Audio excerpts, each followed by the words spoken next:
Não, o Lula quer criar a policiazinha dele, né? Pra ele colocar na rédea e usar da forma que ele bem entender. É um absurdo. Essa PEC é um absurdo. Deve ser rechaçada. Você proibir os estados de legislar é um absurdo. O estado tinha que legislar sobre tudo. Direito de trabalho, direito penal, sobre legislação de armas. O estado que tem legitimidade, vocês não têm. Não tem. A Câmara dos Deputados não tem legitimidade para decidir sobre os estados. Leiam, estudem. Vocês vão entender o quê? Quanto maior o estado, maior a nação, maior a tendência a abuso, a ditadura. Por quê? Porque você tem o controle, né? Os objetos de controle.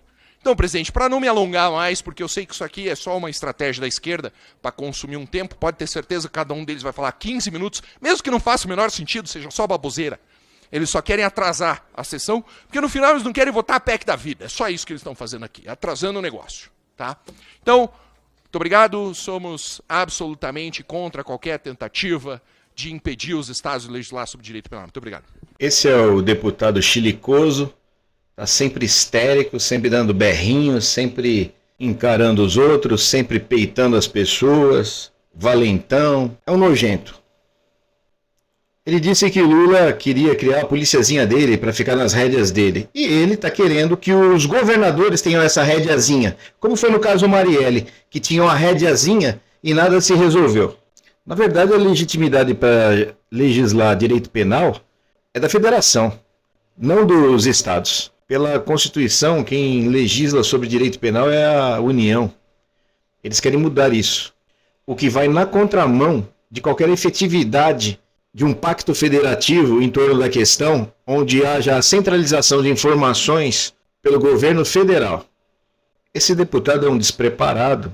Patrus Ananias, agora, no vídeo a seguir, mostra para ele o que é estudar. Ele mandou os outros estudarem. Se ele fosse muito estudado, ele não votaria no Bolsonaro. E nem seria dessa maneira aí, um ignorante. Esse é o deputado que teve aquele problema com a namorada. Ele matou a namorada. Ele alegou que foi em legítima defesa. Ela ainda deu um tiro no dedo dele. Vocês podem ver que falta um dedo para ele. Ele parece que teve uma discussão com ela. Não dá para entender como alguém pode discutir com ele, né? Mas esse deputado está sempre envolvido em questões muito polêmicas. Foi ele que o Paulo Pimenta falou a respeito do assassinato da namorada. Ele ficou putíssimo. Ele se aproximou do Paulo Pimenta como se fosse fazer alguma coisa. Mas não fez nada. É só um bobão. Deputada Cris Tonieto, quero saudar aqui as e os colegas parlamentares que integram a nossa comissão. Quero também prestar a minha homenagem às servidoras e aos servidores desta comissão que possibilitam os nossos trabalhos. Saudar as pessoas aqui presentes que bem representam a cidadania brasileira. Eu quero dizer, serei um pouco, talvez até um pouco vaidoso aqui, saindo um pouco dos meus cuidados, para dizer que talvez eu não seja especialista em segurança pública, mas sou especialista em direito. Durante mais de 40 anos, professor de direito na Faculdade Mineira de Direito da Pontifícia Universidade Católica de Minas Gerais, com mestrado, muitas leituras e estudos. Integro, em grande medida por esses conhecimentos, a Academia Mineira de Letras, mas quero dizer também com muita convicção que eu sou um especialista no Brasil.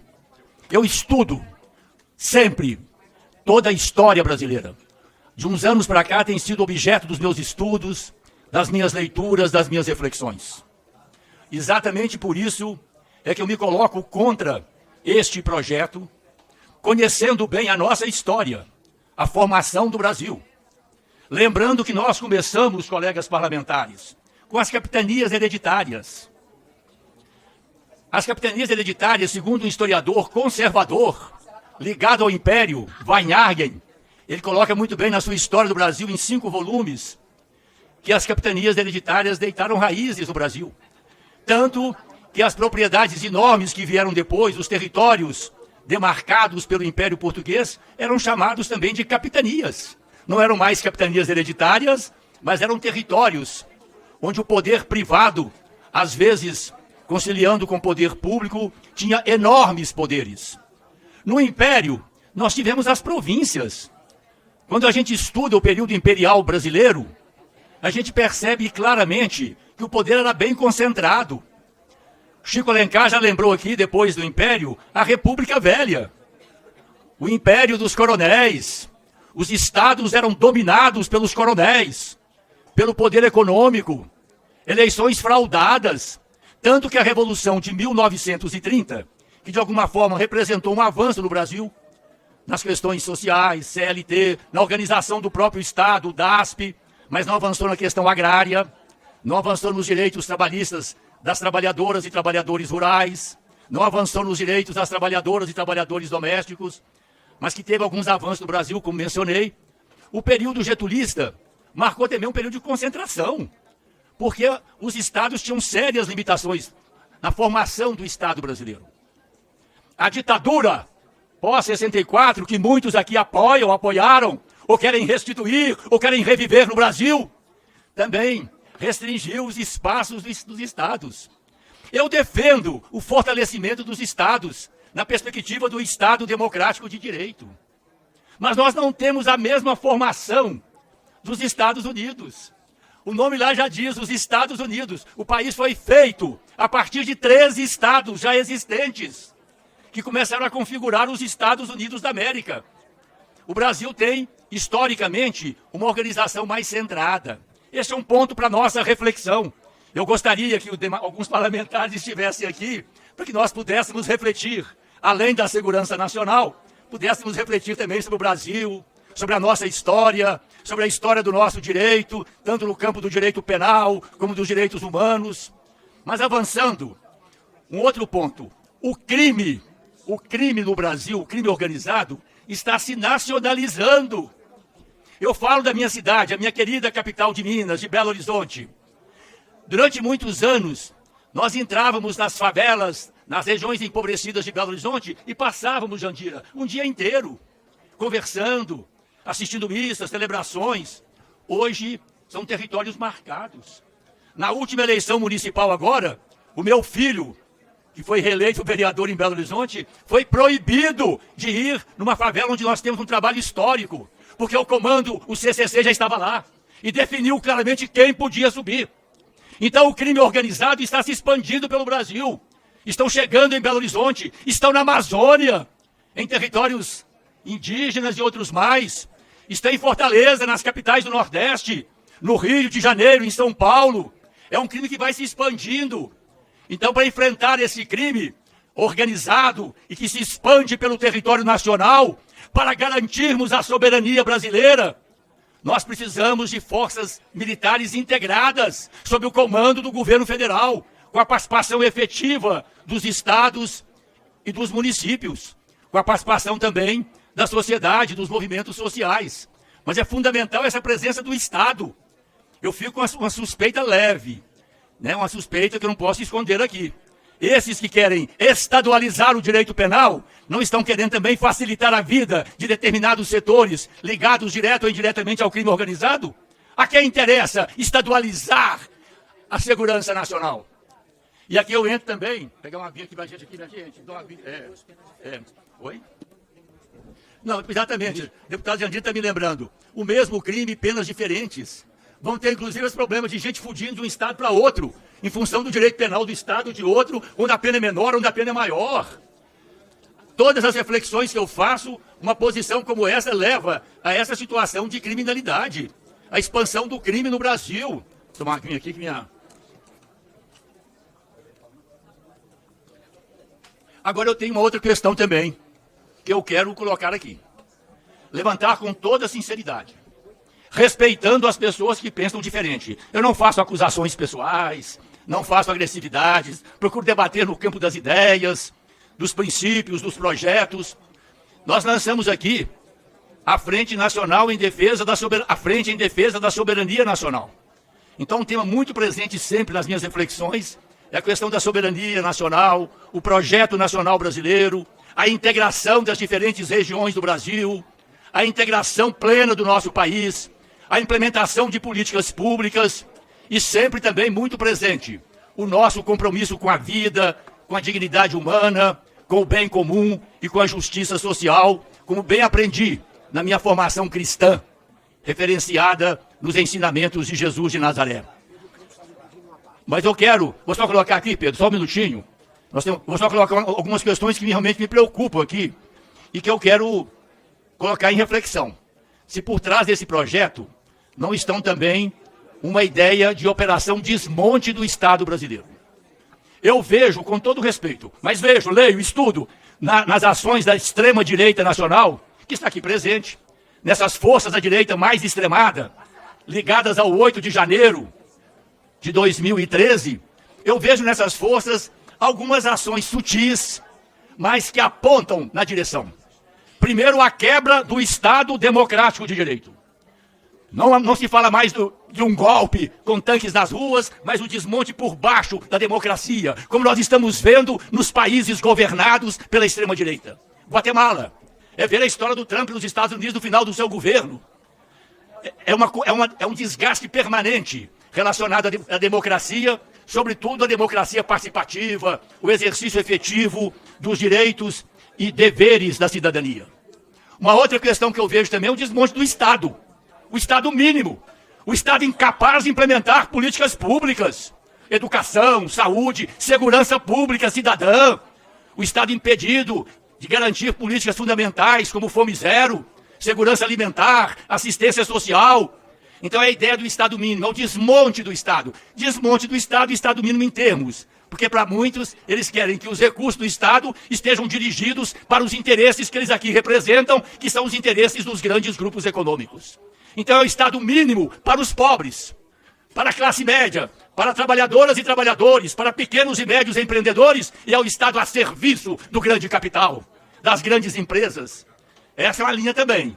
Desmonte da democracia, desmonte do Estado, né, da República Federativa, e uma coisa é intocável. Tem um direito que é absoluto e sagrado, que é o direito de propriedade. Eu defendo sempre o direito de propriedade. Mas essa direita aqui, presente nesse Congresso, o direito de propriedade é sagrado, é intocável, está acima de todos os direitos, inclusive do direito à vida, da dignidade humana, do projeto nacional brasileiro. O ser humano não vive sozinho. Então nós temos os direitos individuais, mas temos também os direitos coletivos, os direitos comunitários, os direitos relacionados com a vida societária. E são esses pontos que eu vejo que a direita vem desmontando e procurando cada vez mais fragilizar esses aspectos em função da defesa da propriedade e dos interesses que eles aqui representam. Por trás de tudo isso, eu considero que esse projeto, desmontando o Estado Nacional Brasileiro, visa exatamente seguir nessa linha. E é por isso que eu me coloco radicalmente contra e concedo a parte ao deputado, que está aqui presente, com muito prazer, deputado Pedro, com o maior prazer. Patrus, deputado Patrus, muito obrigado por conceder esse aparte. E eu queria avançar em alguns pontos dessa discussão. Acredito que nessa discussão, que muitas vezes é até inútil aqui, de estar se colocando, porque tem especialista de um lado, tem especialista do outro, nós já percebemos que tem muita gente competente da esquerda brasileira que é capaz de fazer o debate, sim, sobre a segurança pública, o debate sobre também o ordenamento jurídico do nosso país. Mas avançar também em alguns pontos aqui que foram colocados. Primeiro, essa falácia de que a esquerda não quer combater a criminalidade, que não entende que em alguns casos é preciso, inclusive, avançar no aumento das penas. Isso é uma falácia. A gente votou no ano passado o projeto 2144 de 2023, que é um projeto de uma deputada do PL, que foi aprovado a sua urgência no plenário por unanimidade nessa casa, que diz respeito a aumentar a pena de crimes sexuais contra crianças. E em relação a isso, tanto a esquerda como a direita entende que é possível sim avançar em concessão de penas maiores. Outro ponto que foi falado aqui em relação a esse projeto, que é preciso colocar com calma essa questão. Não, toda descentralização é positiva. Tudo que a gente tirar aqui do Congresso Nacional, da Câmara dos Deputados e mandar para a ponta é tudo positivo. Aí eu imagino esse discurso chegando lá nas Assembleias Legislativas, as câmaras municipais vão dizer, não, tudo que tiver e puder descentralizar para o município é positivo. Por que é que o estado de São Paulo, que tem mais de 11 milhões de habitantes, não vai poder legislar sobre assunto penal? A cidade de São Paulo, a capital do estado de São Paulo, tem mais de 11 milhões, não vai poder legislar sobre assunto penal, e o estado de Roraima, que tem 716 mil habitantes, vai poder legislar sobre esse tema. É um discurso que se coloca ideias absolutas, conceitos absolutos, que na prática não funciona. Não funciona você entender que sempre vai ser bom descentralizar, senão a gente estava vivendo ainda em tribo, em povoados, estava vivendo ainda dessa forma. É lógico que a organização do trabalho, e nada contra quem ainda vive dessa forma, mas a organização do Estado, por vezes, pede que sejam feitas centralizações. E nesse caso é muito claro por que essa centralização é feita. Porque o crime é cometido, muitas vezes, de maneira nacionalizada. Qualquer Estado da Federação que você chegar e falar de PCC e de Comando Vermelho, as pessoas sabem o que é isso e tem impacto diretamente na vida das pessoas, quer seja no norte do país, no sul do país, no nordeste brasileiro, porque são os grandes fornecedores de droga dentro do mercado nacional, são aqueles também que fornecem as armas para toda a criminalidade nacional. E se a gente fizer uma legislação por Estado, pode dificultar que a gente consiga combater esse crime organizado. Você pode, por exemplo, e aqui eu não vou citar nenhum Estado, mas pegar um Estado com uma pequena população que coloque questões mais leves ou crimes mais leves em relação à formação de crime organizado, ou essas questões mais relacionadas ao tráfico de drogas, por exemplo, e que organizações como essa acabem se baseando nesses estados e queiram ser julgadas de acordo com a lei desse estado. É algo que precisamos ter muito cuidado em relação a isso. E precisamos ter muito cuidado porque o grande exemplo que foi trazido aqui é claramente o exemplo dos Estados Unidos. Não se tem dúvida que quem escreveu esse projeto de lei, quem defende esse projeto de lei, está muito inspirado no exemplo americano. E os americanos podem ser referência em muita coisa, mas em segurança pública eles não são. A gente vê comparando o índice de criminalidade nos Estados Unidos com países que têm a renda parecida com eles. Ou então, se a gente vê em que posição da lista da criminalidade no mundo os Estados Unidos se encontra. Você pega os Estados Unidos, que tem um índice de cerca de 6 homicídios para cada 100 mil habitantes, ele está um pouco acima do Djibouti, um pouco acima em termos de criminalidade. No caso do Djibouti é mais seguro, tem menos homicídios do que os Estados Unidos. O Zimbábue também, a Nicarágua, o Iêmen, o Afeganistão, o Sudão, Bermudas, Benin, Lituânia, Camarões, Zâmbia, Quênia, Somália, todos esses países, para não falar aqui de vizinhos como a Argentina ou como o Chile, para não falar de países que não estão aqui nessa lista, porque vai demorar aqui pelo menos uns 30, 40, 50 países para a gente chegar a alguns países da Europa que têm índices de homicídio a cada 100 mil habitantes inferior a 1. O dos Estados Unidos é superior a 6. Então é de uma ordem de grandeza quase que 10 vezes maior. Então a gente está se inspirando num lugar que para isso não é inspiração. Eles têm um modelo deles, construído com a história deles, que é diferente da nossa, e eles não são referência em relação a essa questão. E basta olhar para o próprio Estados Unidos hoje, e basta a direita brasileira olhar para a própria direita americana hoje, para ver os problemas que existem em relação a esse formato. Você olha na eleição americana, as pessoas falando da situação da criminalidade na Califórnia, porque na Califórnia foi reduzida a pena em relação a alguns furtos de pequeno valor. Você olha também alguns republicanos questionando legislações sobre direitos individuais e a penalização de algumas questões nesse sentido, ou, por exemplo, a própria questão em relação ao uso de drogas, que em alguns estados americanos é liberado e em outros estados é criminalizado. Então a própria direita americana critica o que acontece e o que é resultado desse sistema. E a direita brasileira olha de maneira pouco analítica para esse exemplo, olhando com um olhar apaixonado pelos Estados Unidos, achando que tudo que é feito pelo tio Sam deve ser inspiração para a gente, e acaba querendo incorporar uma das coisas que talvez seja um dos piores exemplos que os Estados Unidos têm a dar ao Brasil, que é essa descentralização da legislação penal. Então, por isso, eu queria dizer que esse projeto não é positivo que seja colocado, e ainda mais aqui nessa comissão, ele possui algumas inconstitucionalidades que não deve passar. Então agradeço ao deputado Patrus Anadias pela parte e retorno a palavra para o deputado Patrus. Concluir. A deputada Érica pediu tempo de liderança. Não, ainda tem tempo do deputado Patrus. O deputado Patrus vai continuar utilizando o tempo? Abriu mão? Então, deputada Érica com tempo de liderança da maioria. A sociedade foi Rubens Paiva. Não os fascina que o mataram. Então agradeço ao deputado Patrus Anadias. A Constituição que querem dilacerar. Utilizando o tempo? Abriu mão? Então, deputada Érica com tempo de liderança da maioria. Que o mataram. Essa é uma fala que o